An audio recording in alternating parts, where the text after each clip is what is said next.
Milei considers Rothbard to be one of his greatest intellectual influences.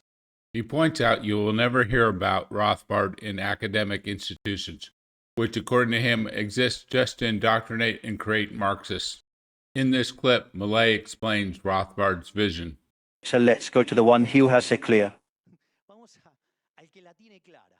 I'm going to tell you the anecdote. Let's say I was a recaster neoclassic. I gave more than 20 years of micro classes.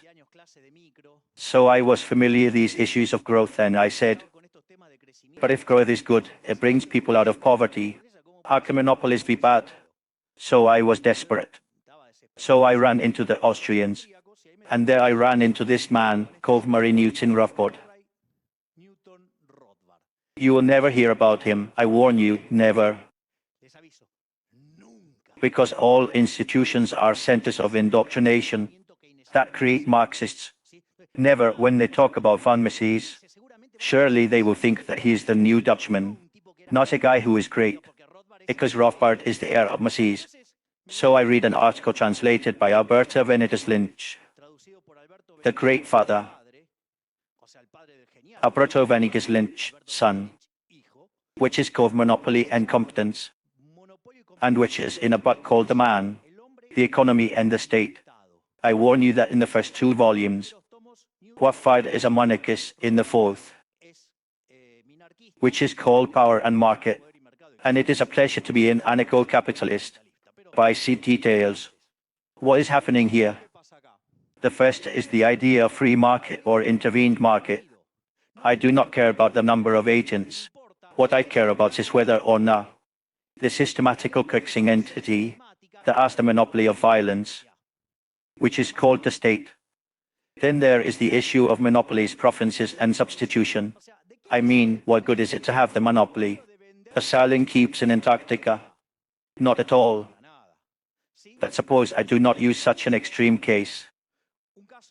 I'm not going to use a few more minutes. But then, let's say, what's going on? Can I substitute? We've already seen the issue of the optimal and Pareto. And another thing that also represents a problem has to do with the issue of the inputs. Because in reality, if I am a single operator in the market, I'm going to everything the same. You know that the price of the inputs are going to rise, and the benefits are going to fall. Something is going to fail, surely.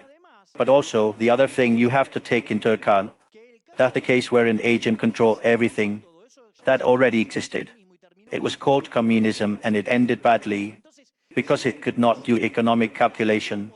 So, if a company, for some reason, starts to grow shamelessly, the process itself will abort it, because it will not be able to do economic calculation. And then, obviously, all this logic of envy and hatred and resentment are the benefits of the monopolist. What can the monopolist do with the benefits? He can save it. If he saves them, what does he do? He becomes an investor in another sector. He creates work and he comes to another sector. What can he do? He can reinvest it, with which he is going to generate better products at better prices. He is still a hero.